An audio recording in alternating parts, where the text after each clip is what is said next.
जी sir जी। तो यही basic बताइए, अगर आपने कुछ पढ़ रखा हो या अभी तक जो क्लास हुए हैं उनमें बताया गया होगा ना, कुछ एक आध पॉइंट। सर सर क्वेश्चन मेरे यहाँ सर नहीं लगा है, हमारे सर वेस्टेज सीआई का लगा हुआ है, सीमेंस का। बेसिक एआई का सभी कंपनी का एक जैसा है, चाहे वो क्यूसन हो या वेस्टेज हो, बेसिक तो एक जैसा ही है ना। जैसे कि एआई को क्यों लगा रहे हैं, क्या बेनिफिट्स है एआई के, बेनिफिट्स क्या क्या है एआई के।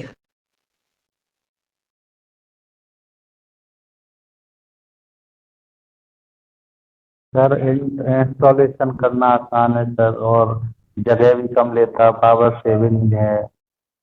हाँ हाँ। और अल्ट्रेशन करना भी मतलब आसान है, या मॉडिफिकेशन, ये सब। क्योंकि इसमें जो इंटरफेसिंग रिले जो रहते हैं वो यूज करते हैं, जो इंटरलॉकिंग रिले रहते हैं उनका यूज नहीं करते। ठीक है। इंटरलॉकिंग रिले क्या होते हैं, इंटरलॉकिंग रिले जैसे कोई भी पॉइंट का सर्किट है तो उसमें जितने भी रिले रहते थे, पॉइंट ग्रुप है, अपना सिग्नल में सिग्नल ग्रुप हो गया, NWLR RWLR, ये सब मतलब जो इंटरलॉकिंग सर्किट में जो रिले यूज हो रहे हैं वो सारे इंटरलॉकिंग रिले होते थे। ठीक है। तो एआई में क्या कर दिया, उन सभी इंटरलॉकिंग रिले को लॉजिक में डिफाइन कर दिया, मतलब लॉजिक सर्किट बना दिया उनका उनकी जगह पे। तो जितने भी अपने इंटरलॉकिंग रिले थे वो सारे मिनिमाइज हो गए। अब क्या बचे, only interfacing relay. Interfacing relay में क्या आता है, जैसे कि पॉइंट का इंडिकेशन हो गया, NWKR RWKR, ये सारे इंटरफेसिंग रिले कहलाते हैं। ठीक है।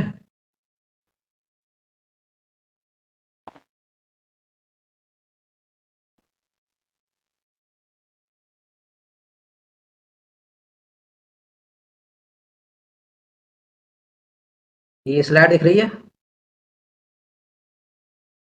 जी सर जी सर। ये एक ओवरव्यू है एआई का। कोई भी एआई रहेगा उसमें ये सब जो भी ये डायग्राम दिया हुआ है वो सारे फीचर्स रहेंगे। जैसे कि ये रिले रैक है, रिले रैक में ये सारे जो रिले दिख रहे हैं ना, ये इंटरफेसिंग रिले हैं। इंटरफेसिंग रिले मतलब सारे TPR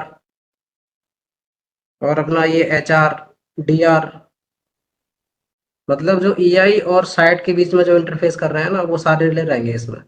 ठीक है। दूसरा ब्लॉक है एआई रैक। ये अपना मेन जो इंटरलॉकिंग जो फंक्शन जिसमें होते हैं वो रहेगा एआई रैक। इसी में अपना जो सॉफ्टवेयर जो रहता है ना एआई का, क्या बोलते हैं उसको, एप्लीकेशन सॉफ्टवेयर, वो सब इसी में स्टोर रहता है। और वही इंटरलॉकिंग के जो भी फंक्शंस हैं उनको प्रोसेस करके आउटपुट देता है। ठीक है। यहाँ से देखिए सीरियल से स्टेशन मास्टर है ना, ये कमांड देता है यहाँ से, वीडियो से। इन्होंने कोई भी कमांड दिया वो जाके कहाँ आ जाएगा, एआई रैक में। एआई रैक के अंदर जो भी अपना सिस्टम है, सॉफ्टवेयर है, वो उसको प्रोसेस करेगा इनपुट को, और सारी कंडीशंस चेक करेगा। मतलब जैसे मान लो पॉइंट ऑपरेट के लिए इन्होंने कमांड दी, पॉइंट ऑपरेशन करने के लिए, तो एआई रैक उस कमांड को रिसीव करके पहले चेक करेगा कि जो पॉइंट वो ऑपरेट करना चाह रहे हैं उसके लिए फेवरेबल कंडीशन है कि नहीं है। मतलब जैसे वो पहले से ही रूट लॉग में है या उसका TPI ड्रॉप है या पिकअप है, वो सारी चीजें चेक करेगा। ठीक है। चेक करने के बाद वो सेफ है कि नहीं है ये भी इंश्योर करेगा। उसके बाद फाइनली आउटपुट वो जनरेट करेगा। ठीक है। सिस्टम से जो आउटपुट जनरेट होगा उससे एक रिले पिकअप होगा, इंटरफेस रिले। वो रिले पिकअप होने के बाद जो अपनी सप्लाई है फाइनल वो साइट पे जाएगी और जो भी कंसर्न पॉइंट है या सिग्नल है उसको ऑपरेट करेगी। इसमें कोई डाउट इस स्लाइड में। नहीं सर।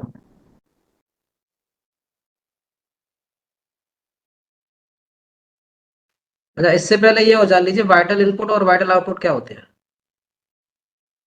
क्योंकि एआई में सबसे बड़ा रोल मतलब ये वाइटल इनपुट आउटपुट का ही है। कौन सा इनपुट वाइटल है, कौन सा आउटपुट वाइटल है, और नॉन वाइटल इनपुट आउटपुट क्या है। तो वाइटल और नॉन वाइटल से समझते हो क्या है, क्या मतलब है। वाइटल इनपुट बताओ कोई भी एक नाम। ये टीपीआर सर है, टीपीआर हो गया, टीपीआर आरडब्ल्यूकेआर है, एचपीआर है, क्या एचपीआर? एनपीआर है, सर वाइटल एचपीआर। इनपुट अपन जो माउस से जो सर कमांड देते हैं वो वाइटल इनपुट हाँ हाँ, जो भी अपन कमांड दे रहे हैं ना वीडियो से माउस पीसी से, वो वाइटल इनपुट कहलाएगा, ठीक है। और vital output digital DRHR sir जैसे हाँ टीपीआर का DRR, इंडिकेशन एन के आर के आर। हाँ ये वाइटल आउटपुट कहलाएगा, ठीक है।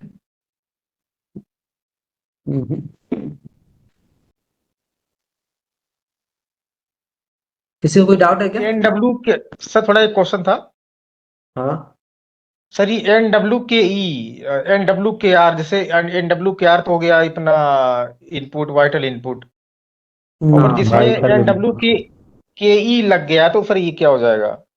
जी ये नॉन इंडिकेशन हो गया, वाइटल ये आउटपुट। मतलब इंडिकेशन हो गया, ये for indication indication, non vital हाँ ये नॉन वाइटल हो गया। नॉन वाइटल आउटपुट की इनपुट? इनपुट इनपुट आउटपुट देखिए सर, ये ये आउटपुट पैनल पे यही तो दिखाई पैनल पे देगा देख, ना। वीडियो पे इंडिकेशन दिखेगा ना, तो ये आउटपुट हो गया, मतलब आप सिस्टम से आउटपुट निकल के कहाँ जा रहा है, वीडियो, तो तभी सर तो दिखा नॉन रहा है वाइटल नॉन आउटपुट। आउटपुट हो गया। तो ये क्या हो गया, हाँ। नॉन वाइटल आउटपुट हो गया, जी जी ओके ठीक है। सर, ठीक। इसमें कोई डाउट नहीं होना चाहिए कि नॉन वाइटल इनपुट और आउटपुट क्या होते हैं, ये तो क्लियर होना चाहिए, क्योंकि ये क्वेश्चन भी आ सकता है EI में, इसी से क्वेश्चन बनते हैं। बाकी तो सब सिस्टम के बारे में है, कार्ड वार्ड के बारे में तो कोई क्वेश्चन नहीं आएगा, हालांकि मतलब जहाँ तक मेरा सोचना है, क्वेश्चन आएंगे तो इसी से आ सकते हैं। कार्ड से अभी तक कोई क्वेश्चन आया है क्या, कि नहीं। क्वेश्चन में कौन कौन से कार्ड लगते हैं, ऐसा कुछ आया है अभी तक? नहीं नहीं नहीं किसी ने देखा हो किसी एग्जाम में? नहीं देखा। बहुत रेयर केस में ऐसे क्वेश्चन आते हैं, बेसिक क्वेश्चन ज्यादा आते हैं, जैसे वाइटल इनपुट क्या है, वाइटल आउटपुट क्या है, नॉन वाइटल इनपुट क्या है, इसी तरह के क्वेश्चन आते हैं। तो ये सब क्लियर होना चाहिए, नॉन वाइटल इनपुट आउटपुट, इसमें डाउट तो नहीं किसी को? नहीं इसका सर ये पिछली बार जो क्वेश्चन पेपर हुआ होता है ये LGS का, तो उसमें सर ये क्वेश्चन आया था NWKE RWKE वाला, तो उन्होंने सर हाँ, तो ये उसमें indication है। सर उसमें आंसर जो माना था नॉन वाइटल इनपुट्स माना था, तो उसका सर डिफरेंस हम कहाँ देंगे कि ये नॉन वाइटल आउटपुट्स है? कहीं उसमें से इनपुट लिखा है माना क्या था, जैसे कि? जी जी हाँ कौन बिल्कुल सा लिखा हुआ क्वेश्चन? मिल जाएगा जी जी जी। क्वेश्चन है क्या? क्वेश्चन। हाँ दिनेश, कितना नंबर क्वेश्चन है? हाँ सही है। उस NWKE को नॉन वाइटल इनपुट माना गया था। आंसर जो की डाली गई थी, अच्छा, तो इसका फिर हमें डिफरेंस भी देना पड़ेगा कि अगर आ गया इस बार भी तो फिर हम उसका एक डिफरेंस देंगे ना कि ये हमारा नॉन वाइटल आउटपुट है। देखिए पर्टिकुलर नाम तो नहीं लिखे हैं कहीं भी कि मतलब NWKE आपका नॉन वाइटल इनपुट है या आउटपुट है, उसमें केवल डिफाइन किया गया है। कुछ दो तीन रिले के नाम दे दिए, जैसे मतलब इंडिकेशन की कोई भी रिले ले लो, पॉइंट का इंडिकेशन हो गया कोई भी, पर्टिकुलर उसमें ये नहीं लिखा है कि ये कौन सा इनपुट है कौन सा आउटपुट, बस मतलब डिफाइन किया गया है उसको कि जो भी सिस्टम से आउटपुट निकलेगा इंडिकेशन के लिए, मतलब पैनल के लिए जैसे मतलब बजर का वो हो गया इंडिकेशन, तो बजर का मतलब बिट हो गया, और इसका काउंटर के लिए जो बिट जा रही है वो हो गई, ये सब नॉन वाइटल आउटपुट कहलाते हैं। बजर, काउंटर और जितने भी इंडिकेशन है ना, ये सारे नॉन वाइटल आउटपुट कहलाते हैं, ये लिखा हुआ है उसमें। तो आप उसका रेफरेंस दे सकते हो कि इंडिकेशन जो मतलब वीडियो पे जो इंडिकेशन आ रहा है, इंडिकेशन में ही तो है ये NWKE, तो इंडिकेशन में तो सारे NWKE है और सारे RWKE, और जितने भी सिग्नल के इंडिकेशन वो इसी में आते हैं, इंडिकेशन वाले कॉलम में। तो ये एक तरह का मतलब उसको देखा जाए तो ये नॉन वाइटल आउटपुट हो गया। ये तो उसमें भी मिल जाएगा, SCM में देखोगे तो उसमें मिल जाएगा ये नॉन वाइटल और इसका, लेकिन उसमें पर्टिकुलर रिले का नाम नहीं लिखा है कि ये मतलब ये NWKE है, ये नॉन वाइटल आउटपुट, ऐसा नहीं मिलेगा उसमें।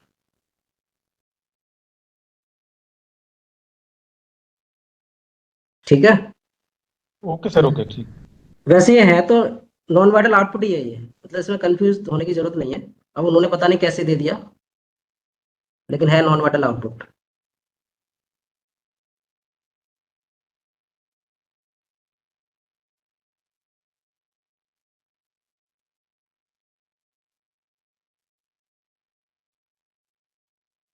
इसके अलावा जो दो सॉफ्टवेयर होते हैं इसमें, एप्लीकेशन सॉफ्टवेयर और एग्जीक्यूटिव सॉफ्टवेयर, वो खासकर एआई में मतलब चाहे जो एआई यूज करते हैं स्टेशन पे, मतलब सब जगह वो यूज होते हैं। ठीक है, तो उसके बारे में पता है कुछ,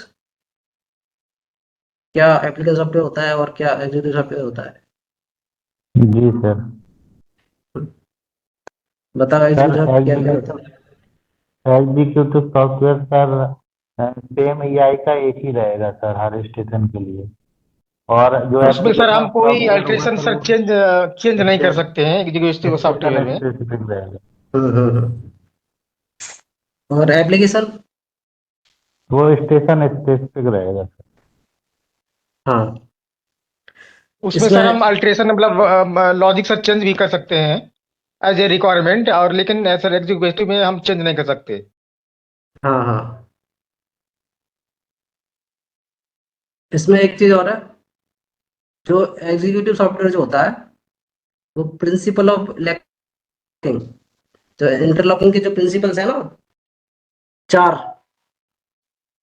प्रिंसिपल है ना इंटरलॉकिंग के, पता है ना क्या क्या है? नहीं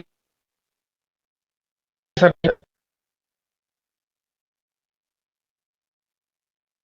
इंटरलॉकिंग के प्रिंसिपल्स हैं 4।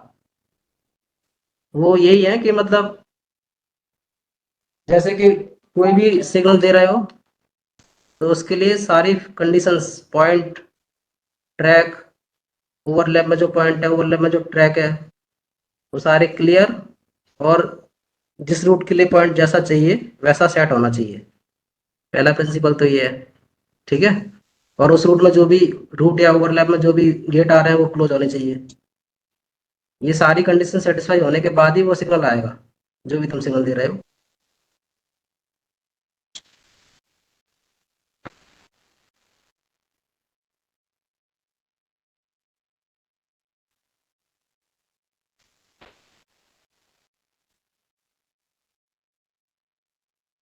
ये पॉइंट समझ में आया? जी सर। हम्म? कोई भी सिग्नल अपन ऑफ करना चाह रहे हैं तो उस रूट और उसके आगे जो ओवरलैप है उसमें जो भी ट्रैक, सर्किट, पॉइंट और गेट अगर ये है, मतलब वहाँ पे है, तो उसके अकॉर्डिंग मतलब गेट तो बंद होना चाहिए, और जो पॉइंट है वो उसके फेवरेबल कंडीशन में होना चाहिए। जैसे कि पॉइंट को मतलब रूट को अपन उसका रूट लूप लाइन की तरफ है तो लूप लाइन वाला पॉइंट अपना रिवर्स होना चाहिए। सेंड नंबर से ले रहे हैं तो वो आगे वाला जो ओवरलैप वाला पॉइंट है वो नॉर्मल होना चाहिए। मेन लाइन आगे ले रहे हैं तो वो रिवर्स होना चाहिए। इस तरह से कंडीशन अगर उसकी फेवरेबल है रूट के, तभी वो सिग्नल ऑफ होगा। ये पहला प्रिंसिपल है।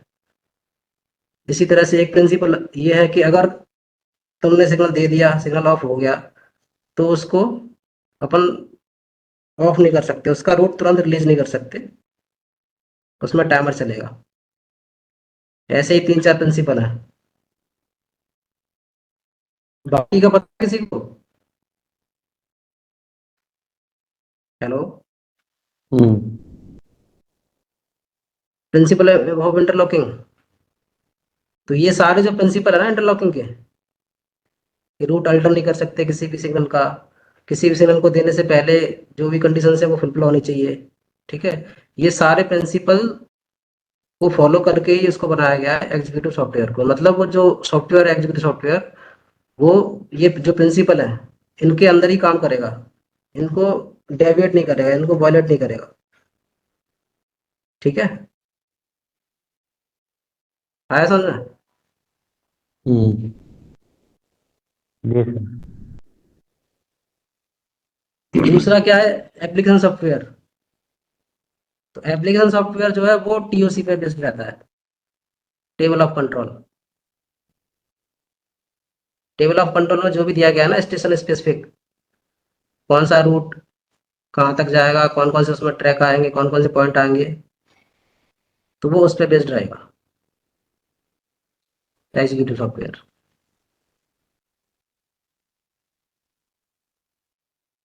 ठीक है,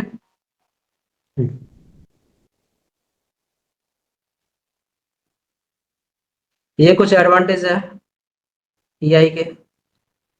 पीआई और आरआरआई के कंपैरिजन में इसके क्या क्या एडवांटेज है वो इसमें लिखा हुआ है। जैसे इंटरलॉकिंग रिले की जरूरत नहीं पड़ती है इसमें, ओनली इंटरफेस रिले यूज होते हैं। ठीक है, और स्पेस रिक्वायरमेंट बहुत कम होती है, पावर कंजप्शन बहुत कम होता है, वायरिंग इंटरकनेक्शंस, क्योंकि रिले कम है तो वायरिंग भी तो कम ही होगी ना, टैग ब्लॉक सारे कम हो जाएंगे क्योंकि अपन इंटरलॉकिंग रिले यूज नहीं कर रहे हैं।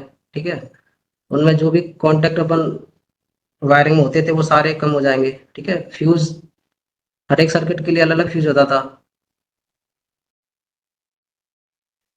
वो सारे फ्यूज कम हो जाएंगे। ठीक है, दूसरा ये रिलायबल ज़्यादा है और ज़्यादा सेफ है। रिलायबल कैसे है? क्योंकि इसमें दो सिस्टम रहते हैं, सिस्टम 1 और सिस्टम 2। अगर बाई चांस एक सिस्टम में कुछ प्रॉब्लम हुई तो दूसरा सिस्टम चलता रहेगा, मतलब इसकी रिलायबिलिटी बढ़ जाती है। फेलियर इतनी आसानी से नहीं होगा, दोनों ही सिस्टम एक साथ अगर फेल होगा तो ही फेलियर हो सकता है। ये तो इसमें रिडंडेंसी की वजह से ये रिलायबल ज़्यादा है। ठीक है, लेस एसेसरीज कम है इसमें, रिलेज कम है, फ्यूज कम है, टैग ब्लॉक नहीं है। ठीक है, तो ये सारी एसेसरीज कम होने की वजह से ये सेफ ज़्यादा है, फेलियर कम होते हैं इसमें। ठीक है, इंस्टॉलेशन टाइम, अब ये सब कुछ कम है, रिले कम है, फ्यूज कम है, तो वो इंस्टॉलेशन करने में भी टाइम कम लगेगा।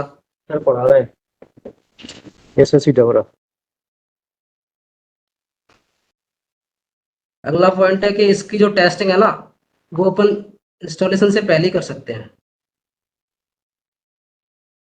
बाकी इसमें क्या होता था PIRRI में, सारे टेस्ट बाद में करते थे, इंस्टॉल होने के बाद तभी करते थे ना।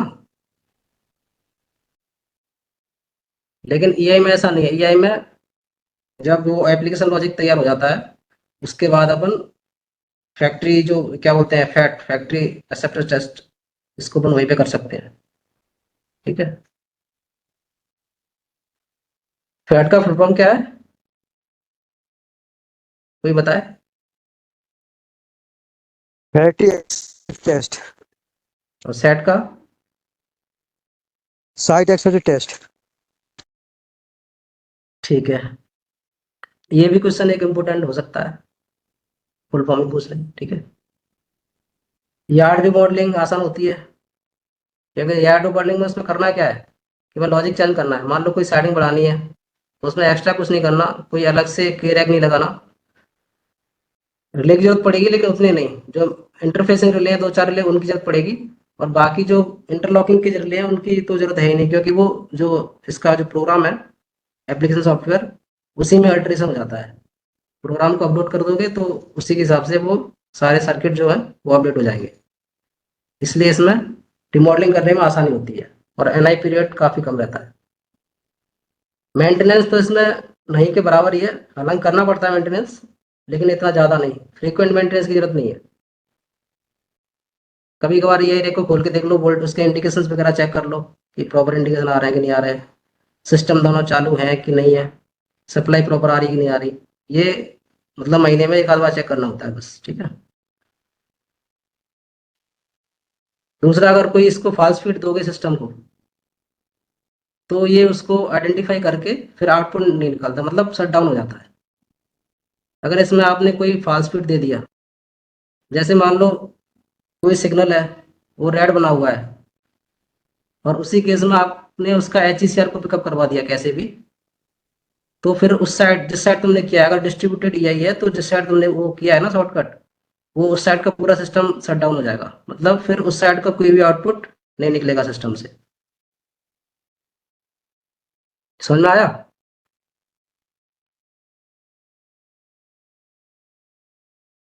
फॉल्स फीड के लिए एक रिले यूज होता है इसमें, क्या बोलते हैं रिले का नाम, क्या पता है किसी को? अगर false feed FCOVPR FCOPR, FCOR हाँ मतलब अलग अलग कंपनी में अलग अलग है, FCOPR है किसी में वो है क्या बोलते हैं VPR है किसी में। False cut off files cut files off relay cut है ऑफ। किसी में। हाँ। हाँ, इस तरह के अलग अलग नाम है। तो ये मतलब इसका काम वही है कि मतलब कहीं भी अगर तुमने फाल्स फीडर्स को दे दिया सर्किट को, या कोई फाल्स रिले पिकअप करा दिया जो कि सिस्टम के प्रोग्रामिंग में नहीं है, मतलब उस सिस्टम के अकॉर्डिंग नहीं है, तो वो सारा सिस्टम उस इनपुट से संबंधित जो भी सिस्टम है वहां पे, उसको वो शट डाउन कर देगा। ठीक है।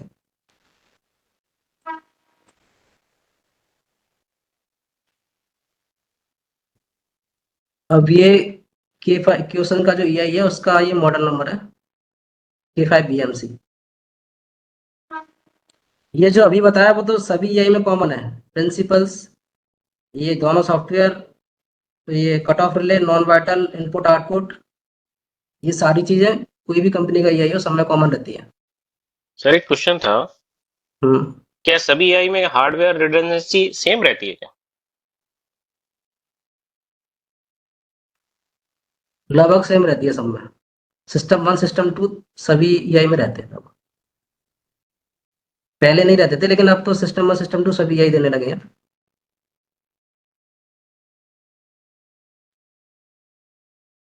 हार्डवेयर रिडंडेंसी का मतलब क्या है? दो रहेंगे, एक वर्क करेगा, एक मतलब विदाउट वर्क में रहेगा, ऐसा? हाँ, hardware redundant with stand by, हाँ, मतलब स्टैंड बाई रहता हार्डवेयर है। तो उसमें, हाँ हार्डवेयर तो उसमें है ही दो, हम्म। उसके अलावा फिर वो कौन सी स्टैंड बाई मोड में काम करते हैं इस पर डिपेंड करता है। मतलब हार्डवेयर रिडंडेंट तो लगभग सारे ही रहते हैं, स्टैंड बाई का फर्क रहता है। कोई मतलब हॉट स्टैंड बाई में काम करता है, कोई वार्म स्टैंड बाई में काम करता है। तो 2 आउट ऑफ 2 ही रहते हैं ज्यादातर। हाँ, ज्यादा 2 आउट ऑफ 2 ही रहते हैं, क्वेश्चन भी 2 आउट ऑफ 2 है। अभी तो सर सारे हॉट स्टैंड बाई लग रहे हैं। हाँ, अभी सारे हॉट स्टैंड बाई है सब जगह। हाँ। हॉट स्टैंड बाई और वार्म स्टैंड बाई, ये भी कॉमन टॉपिक है सभी EI का, तो इसके बारे में भी देख लेते हैं क्या है। ये हार्डवेयर रिडंडेंसी में यूज होते हैं, ठीक है, मतलब जहाँ पे दो हार्डवेयर यूज करते हैं अपन, दो हार्डवेयर मतलब दो सिस्टम, ठीक है, दोनों से इनपुट, दोनों में इनपुट आएगा, दोनों से आउटपुट निकलेगा पैरेलली, लेकिन यूज एक ही आउटपुट का करेंगे अपन, जो फाइनल आउटपुट जो देना है ना वो मैच करके, मतलब दो सिस्टम है दोनों ने आउटपुट दिया, दोनों को वो मैच करेंगे आपस में। 2 आउट ऑफ 2 मतलब दो आउटपुट निकाले, दो में से दोनों ही मैच होने चाहिए, अगर दोनों मैच हो रहे हैं तो ही वो फाइनल आउटपुट निकालेगा। ठीक है। तो इसमें पहला होता है वार्म स्टैंड बाई, मतलब वार्म स्टैंड बाई मतलब दोनों हार्डवेयर लगे हुए हैं उसमें, दोनों की वायरिंग कंप्लीट है, लेकिन चालू एक ही है, पावर सप्लाई कनेक्टेड दोनों की है, दोनों सिस्टम की, लेकिन सिस्टम एक ही चालू रहेगा। ठीक है, आउटपुट उसी से निकलेगा, इनपुट भी उसी में मतलब रीड होगा। ठीक है, लेकिन क्या हुआ जब भी सिस्टम 1 फेल होता है, तो जो सप्लाई जो दोनों को कनेक्ट थी, वो सप्लाई जो सिस्टम फेल, एक सिस्टम तो फेल हो गया, तो वही सप्लाई ऑटोमेटिक चेंज ओवर के थ्रू दूसरे सिस्टम में चली जाएगी, तो दूसरा सिस्टम भी आपका चालू हो जाएगा उस केस में। लेकिन वो टाइम डिले रहेगा करीब 120 सेकंड का, 120 सेकंड बाद दूसरा सिस्टम चालू हो जाएगा, और उस ड्यूरेशन में आपका ट्रैफिक इंटरप्शन हो सकता है वार्म स्टैंड बाई के केस में। इसके एडवांटेज क्या है वार्म स्टैंड बाई के? एडवांटेज यही है कि दोनों सिस्टम चालू रखने की जरूरत नहीं है। ठीक है, उससे क्या हुआ, दोनों सिस्टम चालू नहीं रख रहे हैं तो बाई चांस कोई सर्ज आता है तो एक ही सिस्टम में आएगा, क्योंकि एक सिस्टम तो अपना बंद है ना। अगर दोनों चालू होते तो दोनों में आ सकता था, कहीं से अगर सर्ज आ रहा है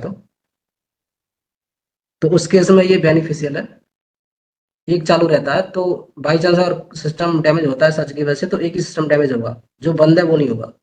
ठीक है, लेकिन डिसएडवांटेज क्या है इसका? डिसएडवांटेज ये है कि इसके जो चेंज ओवर होता है, ऑटोमेटिक चेंज ओवर, उसमें थोड़ा टाइम लगता है, तो उस ड्यूरेशन में अगर सेक्शन में गाड़ी हुई तो उसका डिटेंशन हो सकता है।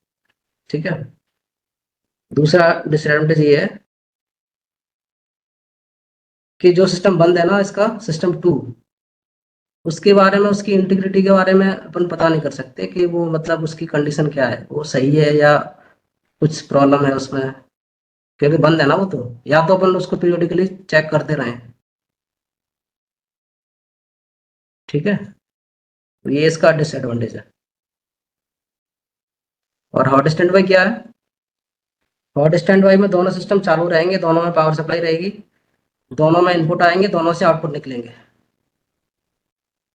दोनों के आउटपुट से फाइनली अपना एक आउटपुट जाएगा। बाई चांस अगर कोई भी एक सिस्टम बंद हो जाता है तो किसी एक से आउटपुट आता रहेगा, तो जो इंटरप्शन होता है सर्किट में और उसकी वर्किंग में वो नहीं होगा। ठीक है, ना कोई ट्रैफिक डिटेक्शन होगा। बस प्रॉब्लम ये रहेगी कि दोनों सिस्टम चालू है तो कुछ लाइटनिंग का अगर कोई केस हुआ, सर्ज अंदर आई, तो दोनों सिस्टम उससे इफेक्ट हो सकते हैं। क्लियर हुआ?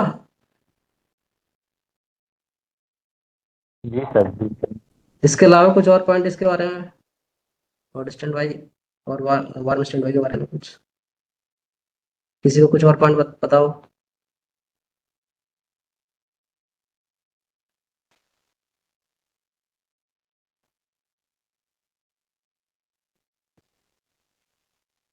चलो क्वेश्चन पे आ जाओ फिर से। ये इसका मॉडल नंबर है K5BMC। ये सबका मीनिंग लिखा हुआ है। 5B मॉडल है, K से क्वेश्चन है, और C का मतलब होता है M मतलब मल्टी मोड। मल्टी मोड मतलब इसमें जो OFC कम्युनिकेशन होता है वो मल्टी मोड होता है। ठीक है, OFC कम्युनिकेशन दो टाइप का होता है, तो सिंगल मोड और दूसरा मल्टी मोड। तो इसके जो इंटरनल जो कम्युनिकेशन होता है वो मल्टी मोड में होता है। C for control area network, ये इसका कम्युनिकेशन प्रोटोकॉल है। कम्युनिकेशन प्रोटोकॉल मतलब ये किस वे में कम्युनिकेट करते हैं।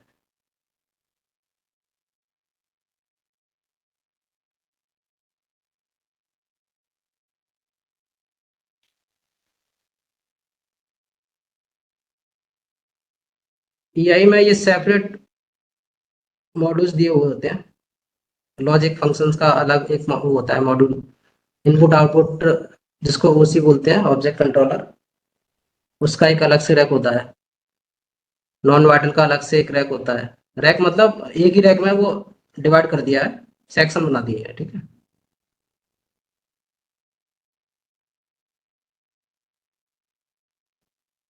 ये कुछ फीचर्स हैं AI के। Very easy way for expandability. Expandability मतलब इसकी कैपेसिटी काफ़ी ज़्यादा है। इसके जो इनपुट आउटपुट कार्ड होते हैं उसको अपन एक्सटेंड कर सकते हैं। मतलब एक जो इसका वो होता है सेक्शन, ये ET टर्मिनल बोलते हैं उसको, इनपुट आउटपुट सेक्शन जो होता है, उसमें आप 5 इनपुट का आउटपुट कार्ड लगा सकते हो। फिर उसी में आप दूसरा सेक्शन में अलग से 5 लगा सकते हो। मतलब आप अपनी ज़रूरत के हिसाब से उसको आगे मॉडिफाई कर सकते हो कार्ड बढ़ा के।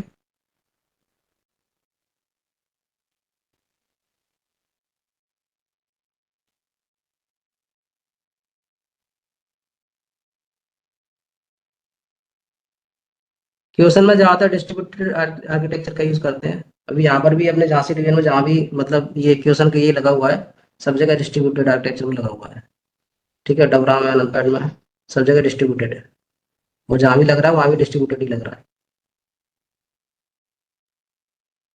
IBS से कनेक्टिविटी इसकी OFC के थ्रू होती है। IBS से और एंडक्यूनो में दोनों जगह कनेक्टिविटी OFC के थ्रू करते हैं।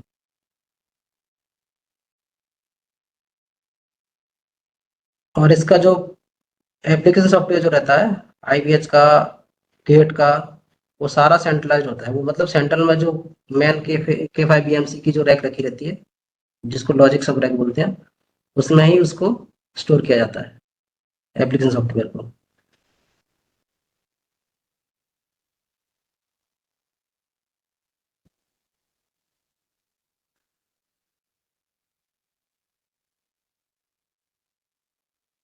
सबसे इंपॉर्टेंट पॉइंट है इसका नो अर्थिंग। इसमें अर्थिंग की जरूरत नहीं होती। बाकी AI में अर्थिंग की जरूरत होती है क्या? जी सर। कोई होती है बताए सर, किसी के कोई दूसरी यही लगी हो होती है सर। इसमें? कंसाल्डो में सर। हम साल्डो में है, मेधा में है, सब में ही आई थी। इसमें अर्थिंग क्लियर नहीं होती क्योंकि इसके जो रैक है वो उसमें इंसुलेटेड मटेरियल लगा रहता है नीचे बेस में, तो वो अपने सीटीआर रैक से, रिले रैक से और सप्लाई से सबसे आइसोलेट होता है, इसलिए इसमें अलग से अर्थिंग लगाने की जरूरत नहीं पड़ती। इसकी जो सप्लाई है, सप्लाई में ही एक एसपीडी लगा रहता है इनपुट में ही, जैसे अपना आईपीएस की जो रहता है ना एसपीडी बॉक्स रहता है, ऐसा ही एक एसपीडी बॉक्स इसमें रहता है, उसको सिस्टम के बाहर लगाते हैं। तो इसलिए वो इसकी रैक जो होती है वो अर्थिंग से दूर रहती है, तो अलग से अर्थिंग की इसको जरूरत नहीं है। और भी आई में तो सर इंसुलेटेड रहते हैं। लेकिन उसमें सप्लाई अंदर यूज करते हैं, बाकी जो ये है ना हाँ, उसके जो सप्लाई के जो डीसी डीसी कन्वर्टर रहते हैं वो कहाँ रहते हैं, बाहर रहते हैं कि अंदर रहते हैं? अंदर रहते हैं सर। अंदर रहते हैं ना। हाँ, लेकिन इसका जो सप्लाई का जो सिस्टम है वो मेन सप्लाई का जो एसपीडी बॉक्स टाइप का जो रहता है वो बाहर लगा रहता है, रैक से बाहर। और दूसरा इसमें कनेक्टर रहते हैं, इलेक्ट्रिकल टू ऑप्टिकल कनेक्टर। तो उस कनेक्टर की वजह से जो इलेक्ट्रिकल से ऑप्टिकल कन्वर्ट करेंगे, तो जो भी सर्ज वगैरह है वो मतलब आइसोलेट हो जाती है वो कनेक्टर की वजह से।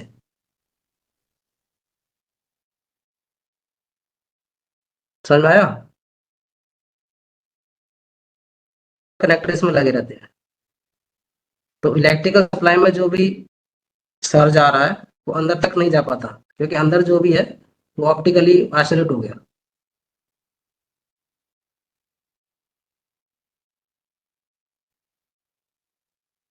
बाकी ये सारे पॉइंट ये तो पता ही है सबको। High processing capacity, minimum space requirement, user friendly application programming. ये यूजर फ्रेंडली क्यों है? क्योंकि इसका जो एप्लीकेशन प्रोग्राम है ना उसको आप चेक करोगे तो आराम से समझ में आएगा तुम्हें कि इसमें क्या क्या कॉन्टेक्ट लिए हुए हैं। जो अपना सीमेंस के सर्किट होते थे ना, बस उसी सर्किट को कॉपी करके एप्लीकेशन प्रोग्रामिंग में डाल दिया गया है।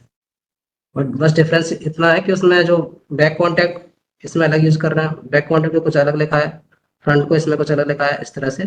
बाकी सर्किट और कॉन्टैक्ट वो सारे वही यूज किए जैसा अपन सीमेंस में करते थे।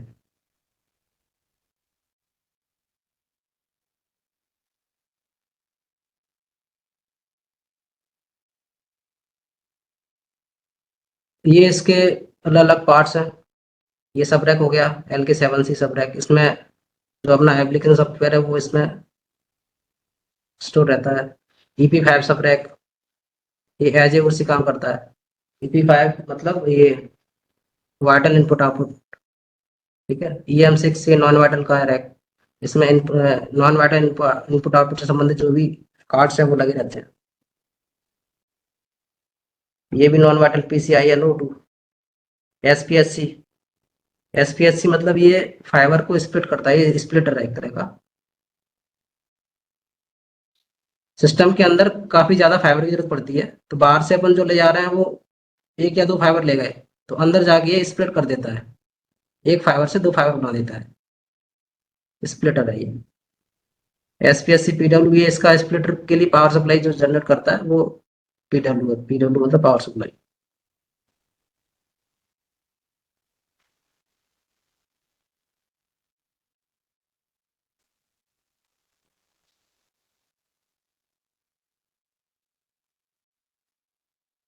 ये सारे कार्ड्स के नाम लिखे हुए हैं।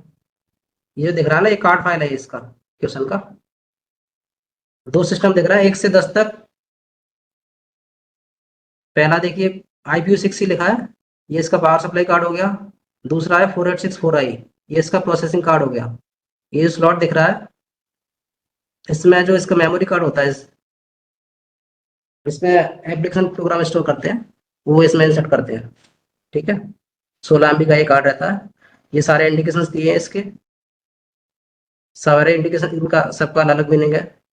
अगर प्रोग्रामिंग लोड करेंगे तो एक इंडिकेशन से फ्लैश करेगा, ठीक है। सिस्टम 1 का अलग है, सिस्टम 2 का अलग है इसमें इंडिकेशन। FSIO है, ये कम्युनिकेशन के लिए रिस्पॉन्सिबल होता है। कम्युनिकेशन किससे? जो इनपुट आउटपुट का जो रैक है उससे ये कम्युनिकेट करता है FSIO। FSIO एक्स मतलब एक्सटर्नल, एक्सटर्नल मतलब ये एक्सटर्नल में जो रैक है, एक्सटर्नल मतलब हो गया एंड केबल,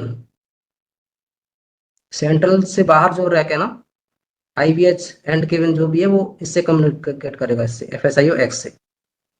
ये पूरा एक सिस्टम हो गया। ये जो कितने कार्ड होगा, ये 4 कार्ड जो है ये सिस्टम 1 हो गया, और ये 4 कार्ड अगले ये सिस्टम 2 हो गया। ठीक है, इसके पीछे रहेगा, जैसे ये आगे कार्ड लगे हुए ना, इसके जस्ट पीछे रियर इसका व्यू देखेंगे तो इसके जस्ट पीछे भी कार्ड लगे रहते हैं। उसके पीछे ये रहेगा, DID कार्ड है, FIO7 है, XFIO7 है। FIO7 जो कार्ड है, अभी जो मैं बता रहा था ना इलेक्ट्रिकल से ऑप्टिकल कन्वर्टर, वो यही है FIO7। ये इलेक्ट्रिकल जो सिग्नल आते हैं उनको ऑप्टिकली कन्वर्ट करता है। ठीक है, और ये XFIO7 एक्स लग गया, मतलब ये IBH या एंड केबल से जो इलेक्ट्रिकल जो वो आ रहा है, इंफॉर्मेशन आ रही है, उसको ऑप्टिकली आइसोलेट करेगा, ऑप्टिकली कन्वर्ट करेगा। ये इसका रियर व्यू हो गया, देखिए पीछे DID कार्ड लगा है, FIO7 एक्सटर्नल। DID मतलब जो होता है, DID मतलब जो सिस्टम 1 और सिस्टम 2 के बीच में जो इंटरनल कम्युनिकेशन है, सिस्टम 1 और 2 आपस में जो कम्युनिकेट कर रहे हैं वो DID कार्ड के थ्रू करेंगे। ठीक है,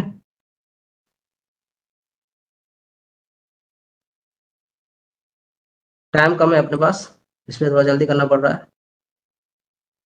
ये मदरबोर्ड है, ये सारे कार्ड मदरबोर्ड में इस तरह से कनेक्टेड रहते हैं। फ्रंट में ये रहेगा FSIO एक्स, CPU और IBU6C, 486 इसमें IC कार्ड रहेगा। ठीक है, इसके रियर में जाओगे तो ये PCB DID कार्ड रहेगा, FIO7 और एक्सटर्नल FIO7 ही रहेगा। ठीक है, ये सारे मदरबोर्ड के थ्रू कॉमनली कनेक्टेड रहते हैं और आपस में कम्युनिकेट करते रहते हैं। जो भी सप्लाई की इनको जरूरत होती है वो ये जो पावर सप्लाई कार्ड है ये जनरेट करता है। इसकी इनपुट होती है 24 वोल्ट, ये जो है ना IBU6C, 6 मतलब 6 एम्पियर इसकी कैपेसिटी है। ये 24 वोल्ट इनपुट पे काम करता है और इसके जो आउटपुट रहते हैं 5 वोल्ट, 24 वोल्ट, 10 वोल्ट। ये सारे आउटपुट, ये सारे जो आउटपुट है वो अलग अलग कार्ड में सप्लाई होते हैं। जिसको जो सप्लाई चाहिए, किसी को 5 वोल्ट चाहिए, किसी को 10 वोल्ट चाहिए, किसी को 24 वोल्ट चाहिए, वो इसी मदरबोर्ड के थ्रू यूज करता है। ये जो है ये VME बस है, ये VME बस के थ्रू आपस में कम्युनिकेट करते हैं सारे कार्ड। ये इसका IBU6C के बारे में, कौन कौन सप्लाई, इसका इनपुट क्या है और आउटपुट क्या क्या इसमें जनरेट होता है। ठीक है,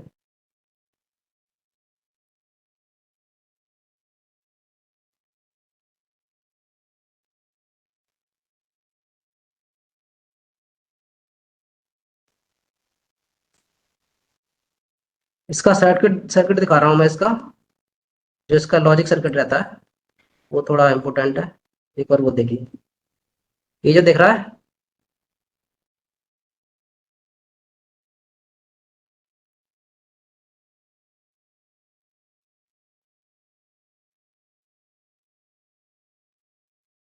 हाँ कोई बताइए, समझ में आ रहा है ये सर्किट जो है सामने दिख रहा है जो?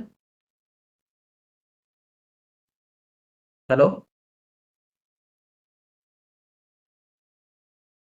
जी सर, जी सर। ये कौन सा सर्किट है? ये सर लॉजिक सर्किट है। लॉजिक सर्किट है। इसमें ये जो दिख रहा है ना, जैसे ये 34 ASR, ये पॉइंट के WLR का सर्किट है। ये अनंतपेट का सर्किट है, 297 पॉइंट है वहां पे, उसका WLR का सर्किट है ये। ठीक है, तो इसमें ये देखो ये 34 का ASR, ये तो हो गया इसका इक्विवेलेंट सर्किट। इक्विवेलेंट सर्किट इसका ये ऊपर,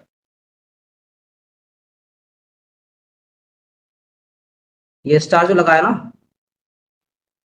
इसका क्या मतलब है?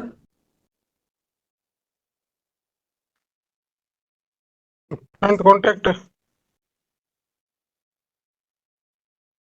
स्टार मतलब हो गया ये सीरीज में 34 ASR के सीरीज में क्या है, C34 का ASR। ठीक है, इसके सीरीज में संट 15 का ASR, ये सारे सीरीज में है। और फिर ये आगे चल के ये संट 198 लिखा है ना, ये ब्रैकेट में है, ब्रैकेट में उसके बाद ये प्लस लगा हुआ है, प्लस का मतलब होता है पैरेलल। तो देखो ये 299 NWR और ये 198 ASR, ये दोनों पैरेलल में है ना सर्किट में, देखो। तो ये प्लस का मतलब पैरेलल होता है, ठीक है। और ये स्टार है, इसका मतलब सीरीज में रहेगा। और बैक कॉन्टैक्ट, ये जो स्लैश लगा है ना, वीडियो फेल के आगे जो स्लैश लगा है, इसका मतलब हो गया बैक कॉन्टैक्ट, ठीक है। ये अलग अलग कंपनी में अलग अलग रहता है, क्वेश्चन में ऐसे यूज कर रहे हैं और मेधा में अलग तरह से यूज करते हैं, ज़्यादा डिफरेंस नहीं है, बस ये बैक कॉन्टैक्ट का डिफरेंस है, इसमें स्लैश से बैक कॉन्टैक्ट यूज कर रहे हैं, ठीक है।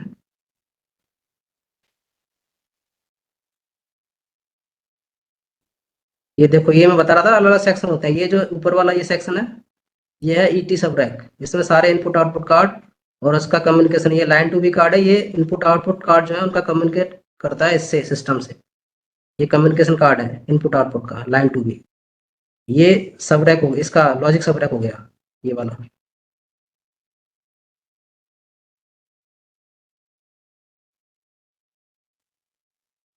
इसका सप्लाई अरेंजमेंट देख लो,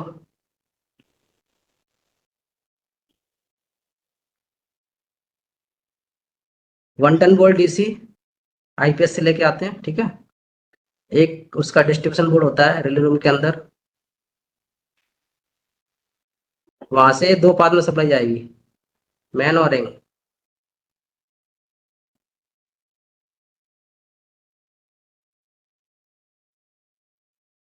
एक जाएगी अपने स्टेशन मास्टर ऑफिस में, जिसमें अपना वीडियो रहता है, वीडियो में एम्बेडेड पीसी जो रहता है इसका, जो वीडियो को ऑपरेट करेगा, मतलब वीडियो में, वीडियो एक तरह का पर्सनल कंप्यूटर जैसा हो गया, जिसमें एक मॉनिटर रहेगा और एक सीपीयू रहेगा। सीपीयू को बोलते हैं एम्बेडेड पीसी। तो एम्बेडेड पीसी के लिए 24 वोल्ट की जरूरत पड़ती है और मॉनिटर के लिए 230 की। 230 के लिए अलग से यहाँ पे एक ये इन्वर्टर रखा हुआ है, जो 24 वोल्ट को 230 में कन्वर्ट करेगा। और 110 के लिए, 24 के लिए ये कन्वर्टर लगा हुआ है। तो 110 जो जा रही है यहाँ से रिले रूम से, आईपीएस रूम से, उसको 24 वोल्ट में कन्वर्ट करेगा वीडियो के पीछे, उसके लिए सीपीयू के लिए।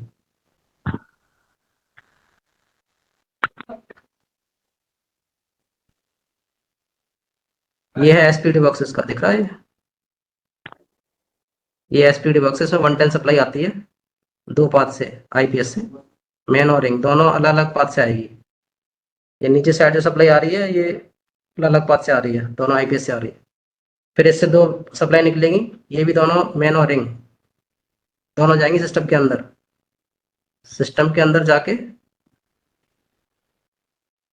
ये जो दिख रहा है ना, ये गैलेंट, ये डीसी डीसी कन्वर्टर है। ये नीचे सप्लाई, ये जो दिख रहा है नीचे, नीचे सप्लाई यहाँ से डिस्ट्रीब्यूट किया है इसको।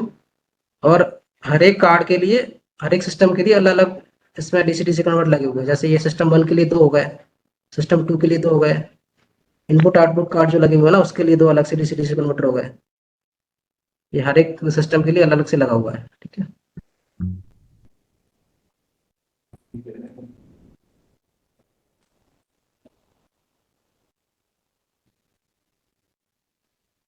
ठीक है, बाकी तो इसमें काफी है, मतलब इतनी जल्दी तो नहीं बता सकते सब कुछ।